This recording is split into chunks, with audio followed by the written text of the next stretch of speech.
नमस्कार, जय हिंद, वंदे मातरम। दोस्तों, स्वागत है आप सभी का गुरुजी वर्ल्ड एग्जाम स्टडी प्लेटफॉर्म में। राष्ट्र हित में शिक्षा, this is Dheeraj Dwivedi from Guruji world. दोस्तों, एक एक चैप्टर को टेट एग्जाम शिक्षक भर्ती के लिए तैयार कर लीजिएगा, क्योंकि यहां से हर क्वेश्चन एग्जाम में बनेगा और मैं नहीं चाहता कि आपका कोई भी ऐसा पोर्शन बचे जिसमें आप मात खा जाओ। तो बने रहिए हमारे साथ। आज समावेशी शिक्षा यानी इंक्लूसिव एजुकेशन के टॉप 50 क्वेश्चंस देखने वाले हैं, जहां से क्वेश्चन बनते हैं और बच्चे गलत करके चले जाते हैं। चलिए हम इस चैप्टर को पूरा फिनिश कर लेते हैं। सबसे पहले हम एक स्लाइड में जानेंगे, कुछ पार्ट जानेंगे और फिर हम क्वेश्चंस करने वाले हैं। देखिएगा, समावेशी शिक्षा से दो पहलू एग्जाम में यहां से पूछ ले जाते हैं, यानी इसी स्लाइड से। बहुत कंसंट्रेशन के साथ देखना। मुझे पता है कि आपका समय इंपॉर्टेंट है, लेकिन ये 12 से 15 मिनट की वीडियो आपके लिए स्वर्णिम वीडियो होगी। समावेशी शिक्षा क्या है? इंक्लूसिव एजुकेशन दोस्त वो शिक्षा है जहां हम सभी बालक का मतलब है कि हर जाति धर्म के बिना भेदभाव के हर बच्चा एक ही छत के नीचे अगर शिक्षा ग्रहण करता है तो वह समावेशी शिक्षा है। यह देसी भाषा में है। ऐसी शिक्षा जहां पर सामान्य बालक के साथ, यानी सामान्य जो चाइल्ड होते हैं, सामान्य बालकों के साथ साथ दिव्यांग बालकों को भी एक ही कक्षा में एक ही साथ बिठाकर शिक्षा दी जाए, उसे समावेशी शिक्षा कहते हैं। तो कुल मिलाकर एक बात यहां पर निकल कर आ रही है कि समावेशी शिक्षा विशेष विद्यालयों वाली शिक्षा को तरजीह नहीं देता है, यहां पर वो स्वीकार नहीं करती है। क्लियर है? ये बात याद रखिएगा। चाहे वो किसी जाति का हो, चाहे वो किसी धर्म का हो, चाहे वो अक्षम बच्चा हो, चाहे दिव्यांग बच्चा हो, चाहे विकलांग बच्चा हो, चाहे कुछ भी हो, वो एक ही क्लास में सभी बच्चों के शिक्षा की बात करता है। वही क्या है? Inclusive education. ये मैं बार बार रिपीट कर रहा हूं, इस चीज को आप याद रखिएगा। ठीक है। अब क्वेश्चन आता है यहां पर कि समावेशी शिक्षा को मुख्यतः कितने भागों में रखा गया है? तो शारीरिक मानसिक विकलांग बच्चे यानी दिव्यांग बच्चे पहला भाग, अभिगमन आसक्त यानी जो बच्चे आसक्त होते हैं, शारीरिक रूप से अक्षम बच्चे होते हैं, अनुसूचित जाति अनुसूचित जनजाति, निर्धन एवं पिछड़े वर्ग के बच्चे ये भी रखे जाते हैं। ठीक है ना? और ये सभी किनके साथ? सामान्य बालकों के साथ शिक्षा ग्रहण करते हैं। अब चलिए क्वेश्चन को अपन कर लेते हैं, जिसमें हर तरीके का मनोविज्ञान का क्वेश्चन मिलेगा। क्वेश्चन पहला एग्जाम में पूछा जाता है कि वर्तमान में निःशक्त बच्चों को जो शिक्षा दी जा रही है, एजुकेशन दिया जा रहा है, उसको अपन क्या कहते हैं? तो उसको अपन क्या कहेंगे?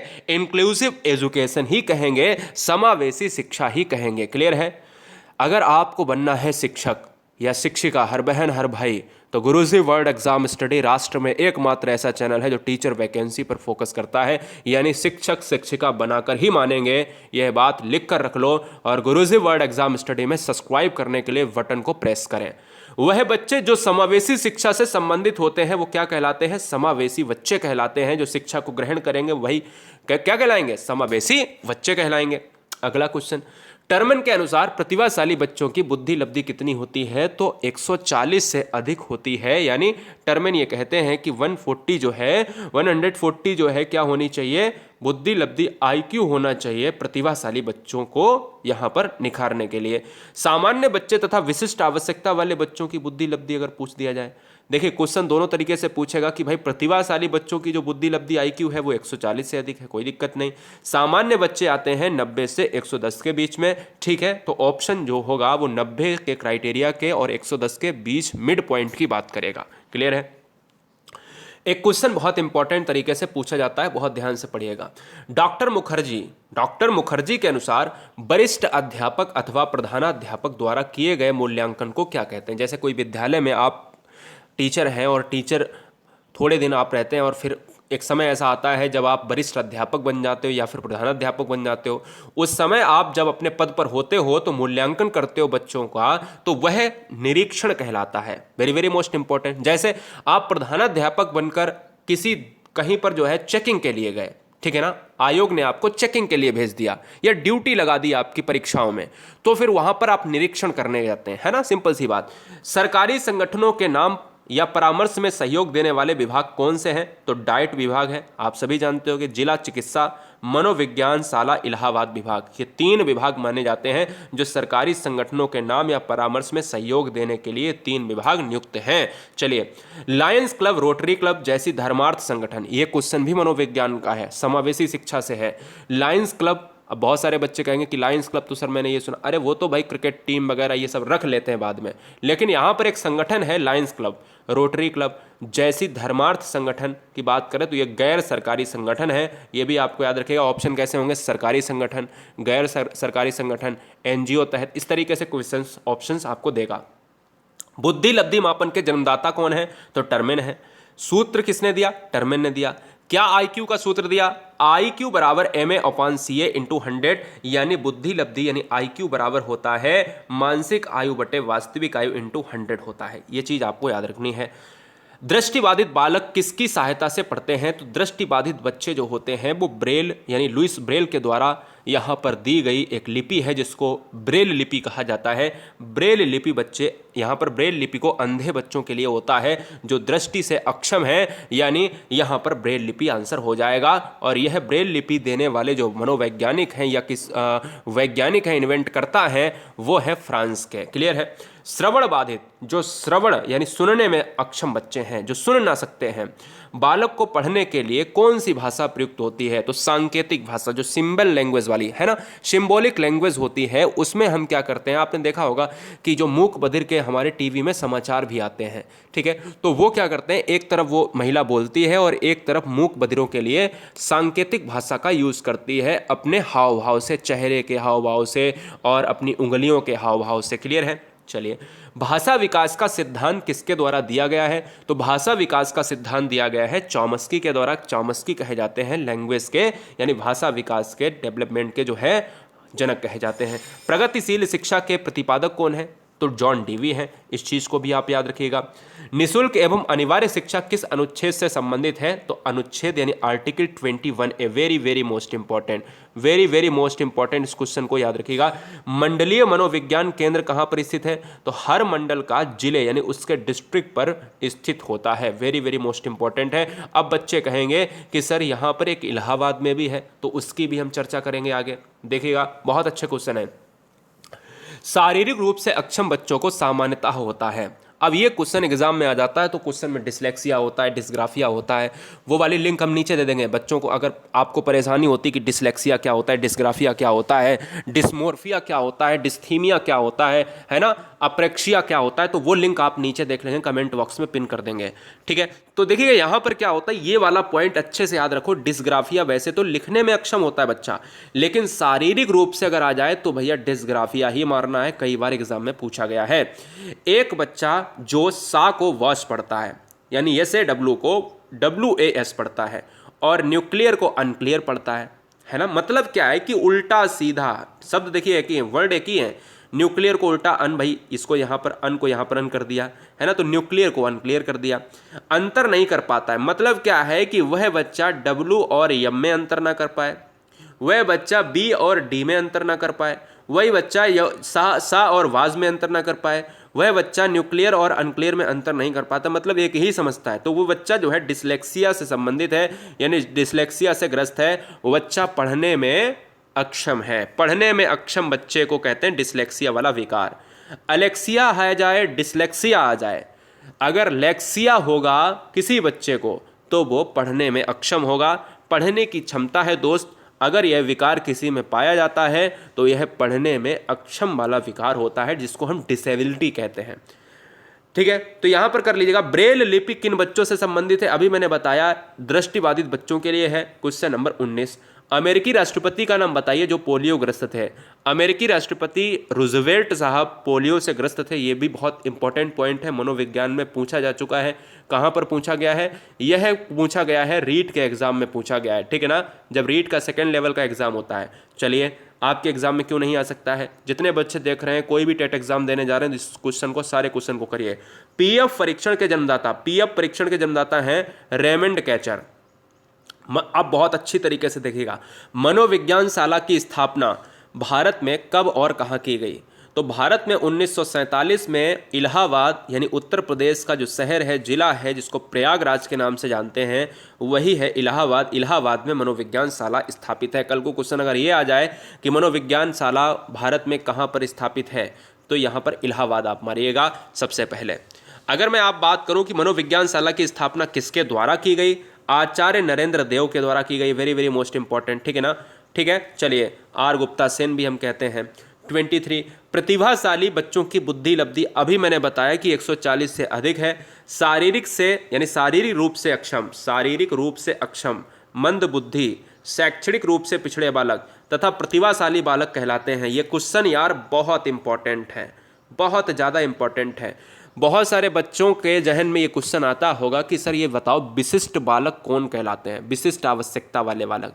तो विशिष्ट आवश्यकता वाले बालक जो होते हैं वो प्रतिभाशाली बालक भी होते हैं और वो मंद बुद्धि बालक भी होते हैं, वो शारीरिक रूप से अक्षम बालक भी होते हैं, शैक्षणिक रूप से पिछड़े बच्चे भी होते हैं। मतलब अच्छे बच्चे, खराब बच्चे, मिडिल के बच्चे, सारे बच्चे उसमें विशिष्ट आवश्यकता वाले बच्चे होते हैं। ये कभी भी मत यहाँ पर दिमाग में बैठा लेना कि केवल प्रतिभाशाली बच्चे ही विशिष्ट बच्चे हो सकते हैं, ऐसा कभी दिमाग में न लाना, नहीं तो क्वेश्चन गलत कर जाओगे। देखिएगा दोस्त, यहाँ पर कह रहा है जिला चिकित्सा के, यानी जो जिला चिकित्सा, हर क्षेत्र में एक जिला चिकित्सालय होता है, ठीक है ना, कि विशेषज्ञ समिति का नेतृत्व कौन करता है, तो सीएमओ करता है, ठीक है, चीफ मेडिकल ऑफिसर करता है, मुख्य चिकित्सा अधिकारी करता है। सामान्य बच्चों की बुद्धि लब्धि, अभी यहाँ पर ये भी रिपीट हो गया, कोई बात नहीं, 90 से 110। हाँ, ये वाला क्वेश्चन अच्छा है। शैक्षणिक रूप से पिछड़े बालक, अब शैक्षणिक रूप से पिछड़े बालक जो होते हैं वो 85 से लेकर क्या, 85 से लेकर यहाँ पर हम कह सकते हैं 90 के बीच की बात कर लेंगे। लेकिन अगर जो बच्चे 70, ध्यान दीजिएगा, 70 to 85 ये होंगे पिछड़े बच्चे। लेकिन अगर जिनका 70 से कम है तो वो कौन होंगे, मंदबुद्धि बच्चे। ठीक है, ये बात याद रखिएगा। 16 पीएफ परीक्षण का प्रयोग किसके मापन के लिए किया जाता है, तो व्यक्तित्व के मापन के लिए, जिसको पर्सनालिटी कहते हैं, पर्सनालिटी फैक्टर दोस्त, यानी 16 पीएफ दिया गया है। ठीक है, चलिए यहां से देखिएगा, ये क्वेश्चन रिपीट है। मनोविज्ञान शाला उत्तर प्रदेश में इलाहाबाद में मंडल स्तर पर स्थापना की गई है, तो वो की गई है मंडलीय मनोविज्ञान केंद्र। कल को क्वेश्चन आ जाए कि भाई ये बताओ मनोविज्ञान शाला उत्तर प्रदेश में कहाँ है, तो इलाहाबाद में है। भारत में कहाँ है, तो उत्तर प्रदेश के इलाहाबाद में है। मंडलीय मनोविज्ञान केंद्र किसे कहा जाता है, तो इलाहाबाद की मनोविज्ञान शाला को कहा जाता है। कई तरीके से क्वेश्चन पूछ सकता है। अब बात करते हैं दोस्त यहाँ पर छोटे विद्यालयों के लिए परामर्श सेवा संगठन का कौन सा प्रारूप उपयुक्त माना जाता है, तो रेखा संगठन माना जाता है। ये क्वेश्चन हो सकता है मे भी पूछ लिया जाए, थोड़ा सा अगर कठिन क्वेश्चन कर दिया जाए। Question number 33, 34 very very most important. देखिएगा, उत्तर प्रदेश बेसिक शिक्षा अधिनियम कब अस्तित्व में आया। ये रीट परीक्षा में, एमपी-टेट परीक्षा में और सी टेट एग्जाम, जितने भी आप एग्जाम देने वाले हो, और खासकर यूपी टेट एग्जाम में, ये सभी में क्वेश्चन पूछा जा चुका है। क्योंकि उत्तर प्रदेश का जो एग्जाम होता है उसमें मध्य प्रदेश से भी क्वेश्चन मनोविज्ञान में आए हुए हैं। राजस्थान का परीक्षा होगा तो उसमें क्या ये नहीं आ सकते, बिल्कुल आएंगे। तो 1972 आपको याद रखना, वेरी वेरी मोस्ट इंपॉर्टेंट। बालकों को पर्याप्त वाचिक अधिगम, वाचिक का मतलब है जब हम चीज़ों को बोलते हैं, बंद करने के लिए बच्चों को दिया जाने वाला अनुदेशन कहलाता है। तो निर्देशन व परामर्श दिया जाता है, हम चेतावनी नहीं देते हैं।